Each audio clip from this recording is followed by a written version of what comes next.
Hey everybody, welcome to your Act 3 notes. You guys know the drill. You need to have paper and pencil ready to go. Up at the top of your notes, go ahead and label these as Act 3 notes, and then when you're ready, you can move on to the next slide. Like our other acts that we've read so far, Act 3 is divided into two separate parts. We have Scene 1 and we have Scene 2. We're going to talk about both of those today. So before you move on, go ahead and give your notes a subheading that says Act 3, Scene 1, and then you can move on. In Act 3, Scene 1, we are taken back to the tradesmen. Now, if you think back to the beginning of the play when we read Act 1, we were introduced to these characters, and these are the people who are getting together. They're just ordinary people, and they're getting together to rehearse a play. Remember, they're going to do a play for the wedding between Theseus and Hippolyta as a celebration for them. So this is the moment in the story where they're meeting together again to get ready to rehearse. When they first get together, they start talking through things and they realize that they have some concerns. Their first concern is that they're worried that the people in the audience, especially the ladies, are going to be frightened by some of the things that happened in the play. There's a scene where there's going to be a sword that's used. One of the characters in the play is supposed to die, and then remember we have Snug, who's playing the part of the lion. And they're worried that the people in the audience are going to think that these things are real, that they're not going to realize that it's just a play and they're just acting. So they talk about it and they decide that they're going to write a prologue. And a prologue would just be something that said at the beginning, letting the audience know that the sword is not real, nobody's actually dying, it's not actually a lion.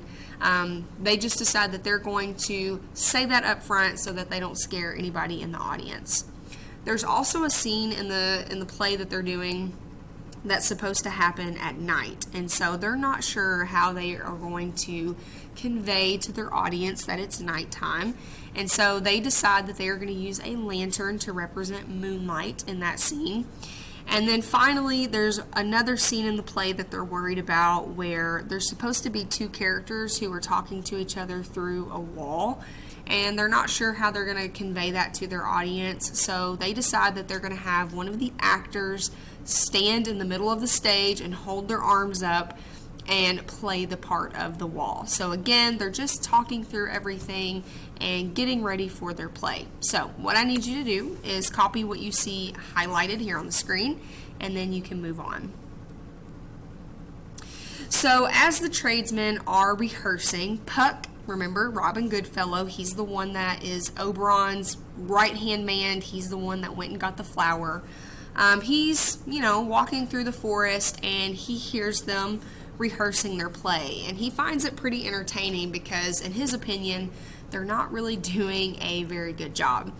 You have to remember that Puck is a trickster. He likes to play tricks on people. He is a tricky fairy, and so there's a part in the rehearsal where Bottom kind of walks off by himself because he's supposed to be exiting the stage while some other things are going on the stage, and when he does that, Puck turns Bottom's head into that of a donkey. So you have to imagine that now Bottom has his human body, but he has a donkey head.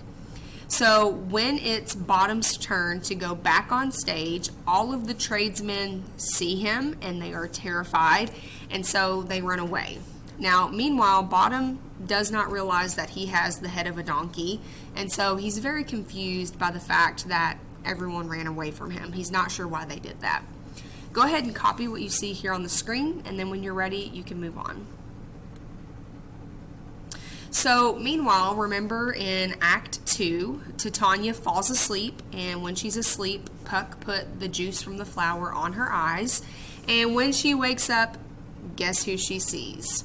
She sees Bottom, who, remember, he now has the head of a donkey. And the way that this flower works is if the juice is used on you, you fall in love with the first living thing that you see.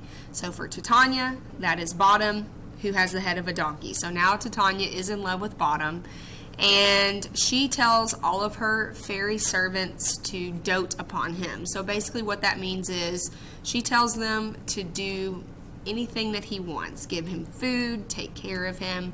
So Bottom's kind of living the dream right now. He's having all of his needs met, and he doesn't seem to be surprised or bothered by the fact that Titania is in love with him. Go ahead and write down what you see highlighted and then move on to the next slide. So that wraps up Act 3, Scene 1. So we're going to move on to Act 3, Scene 2. Go ahead and give your notes another subtitle with what you see here on the screen, and then when you're ready, you can move on. So while all this is happening with Titania and with Bottom, in Act 3, Scene 2, we get a look back at our 4 lovers who we met earlier in the play: Demetrius, Lysander, Helena, and Hermia. So in the beginning of Act 3, Scene 2, Puck reports back to Oberon and tells him about Titania falling in love with Bottom, who we just talked about now has the head of a donkey. And Oberon is super excited. His plan is totally working out the way that he wanted to, because he wanted Titania to fall in love with some kind of beast. So he feels like he has accomplished that goal. Meanwhile, Hermia is following Demetrius through the forest, and she's looking for Lysander. So if you think back, remember, Puck accidentally put the juice of the flower on Lysander's eyes because he thought that Lysander was Demetrius. Then, when Lysander woke up, he fell in love with Helena, and he took off with her through the forest. Hermia was still asleep, so when she wakes up, Lysander is gone. She finds Demetrius, and she is convinced that Demetrius has killed Lysander. That's why she can't find her lover. So Oberon and Puck see Hermia and Demetrius walking through the forest, and they realize the mistake that has been made. And Oberon tells Puck, like, hey, that's the Athenian man that you were supposed to put the juice on. And they realize what's happened. They realize that a mistake has been made. So Demetrius eventually lays down to take a nap, and Oberon tells Puck, he's like, listen, we got to fix this. So what I want you to do is now you're going to put the juice on Demetrius's eyes, which is the one that you were supposed to put it on to begin with. So Puck does just that. Demetrius is sleeping. Puck puts the juice on Demetrius's eyes while Hermia is continuing to look for Lysander in the forest. Go ahead and copy what you see highlighted here on the screen, and then move on to the next slide. So again, Demetrius is asleep. He now has the juice on his eyes, and things start to get even more complicated. We see now Helena and Lysander, because if you remember, we just talked about this a second ago. Lysander woke up, he had the juice on his eyes, he sees Helena, and he has been following her through the forest. And they are still talking to each other about how Lysander is now in love with her, but she doesn't believe it. She thinks that Lysander is playing a mean trick on her, and they're kind of arguing about it. As they're arguing, they come upon Demetrius, and their arguing wakes him up. Now remember, Demetrius just had the juice from the flower put on his eyes, and so now he is in love with Helena. So we now have Lysander and Demetrius both in love with Helena. And she's convinced that at this point they are both just teasing her and making fun of her. Go ahead and copy what you see highlighted, and then you can move on to the next slide. Okay, so at this point, we have Demetrius and Lysander. They are both in love with Helena. Hermia, at this point, has just been wandering through the forest, trying to find Lysander, and she finally enters the scene with Demetrius, Lysander, and Helena. And she realizes that both of these men are now in love with Helena, and that neither of them are in love with her. And at first she thinks that they're joking. She doesn't really understand what's going on. But as the scene progresses, she starts to believe that Hermia has actually won Lysander's love over. And she is convinced that the reason or the way that Hermia stole his love was because Hermia is taller than her. It sounds really silly, but that is what she believes. Go ahead and copy what you see written or highlighted here on the screen, and then move on to the next slide. So at this point, everyone is mad at each other. Hermia is furious. Again, she thinks that Helena has stolen Lysander's heart, all because of her height, and she threatens to scratch out Helena's eyes. The two men are both fighting over Helena, and they decide that they are going to storm off into the forest, and they are going to have a duel to the death, and whoever survives earns Helena's love. And Oberon and Puck are just watching all of this happening, and they realize that this is their fault. So they come up with a plan.